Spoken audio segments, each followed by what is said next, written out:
So now you make the transition from prop trading to OPM, Yeah. right? Other people's money. And That's so right. what was that transition like? We talked a little bit about it pre the call. So that was a bit of fun. How did your mindset have to shift going from, smashing phones in the pit to now having to talk to investors? Yeah. So lots of fun stuff here. So the first thing I would say is it was jarring to me to go up to a desk and it was very, very quiet compared to what it was. I mentioned this because it was extremely salient to me. It was very disturbing to me. I being on the floor, you can tell when things start to happen because there's a din, there's a noise, and you can feel it.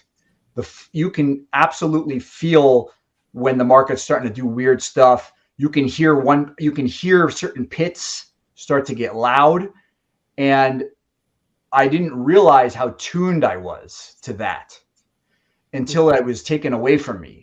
And then I'm off the floor and I'm like, oh, I don't know what the hell's going on. I don't know how to I had a big problem of like, how do I direct my attention? It was again, sounds ridiculous, but it's like one of the things that really stood out to me in that transition. So that was one.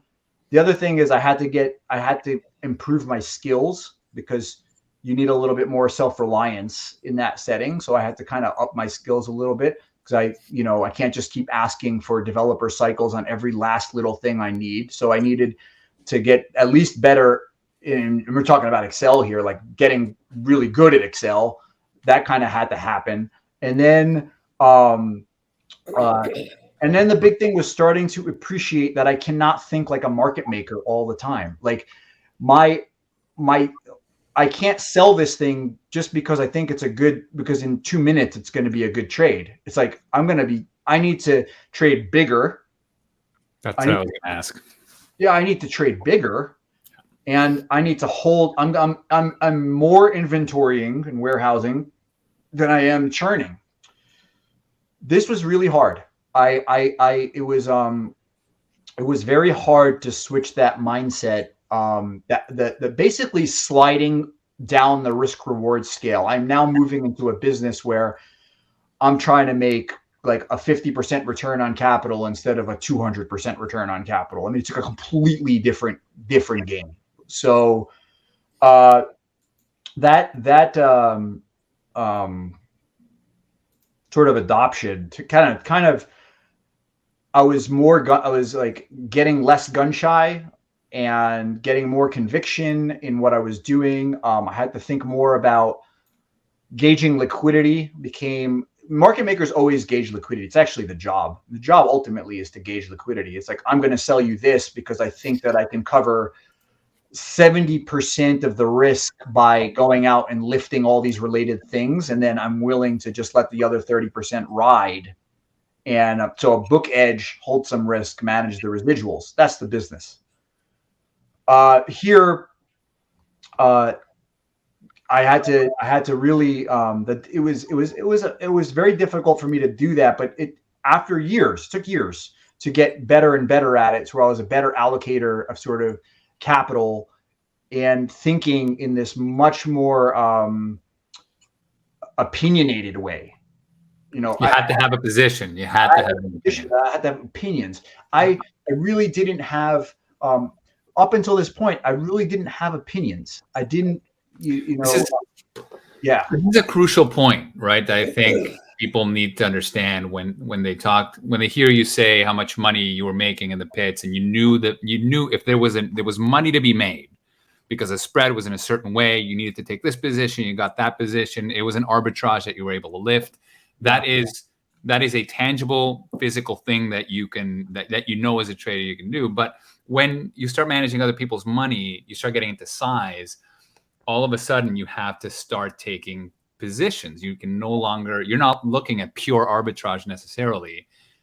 There's too much money. So I guess, what's the size difference? What size shift was it for you from what you were doing independently to when you had to manage other people's money? Like, how many X more were you managing at that time? Oh, that was let's see. I mean, I would think about it in terms of Greeks. oftentimes. So like how big of a Vega I would carry. And how many dollar deltas you're carrying a position. I mean, we're always going from a situation where if I was carrying $10 million deltas, that was a big deal to, that's an utter rounding error on what I was doing at the fund. Right. So it was, and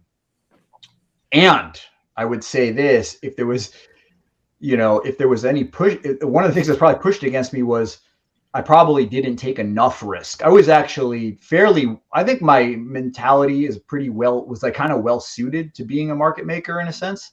Probably didn't take enough risk probably not until the last few years that I really start to butt up against the lines of what I thought were capacity constraints on some ideas. I was sort of always operating sort of a lot well below what I thought capacity constraints kind of was. But kind of, you could think about it in terms of theta, for example. When I was an independent trader or whatever, if I had like a $40,000 or $50,000 a night theta bill, that would be pretty big. That would be really big. That was, completely normal. By the time I'm running a bigger book, it's like, you would bet 4 or 5x that as far as like what a typical theta bill could be nightly. And that, so this risk wise, it was a lot wider. It was a lot larger than it was as sort of independent. And the other thing is, I kind of mentioned this before the call. Big reason I came to Twitter helped me learn how to translate map the things that I thought about as a trader. I remember I mentioned before the call, my first time I went to an investor meeting, I was speaking about things in terms of VIGs, who were the donkey customers, getting picked off, who I'm picking off. Like I'm using this language.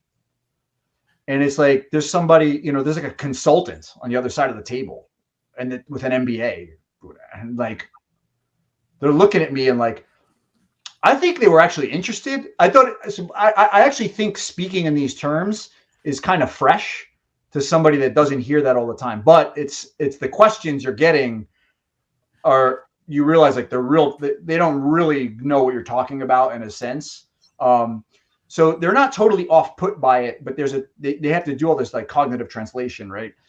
And I came out of there, I said, damn, I got to learn how people talk. I like, and alpha. This is like nobody on the floor ever said the word alpha. So it's because it was all alpha. What's right? that? Like the fish never talk about the water, right? Like it's all alpha on the floor. You guys are not generating returns from the drift in the markets. It's a business. It's all arbs. Yeah.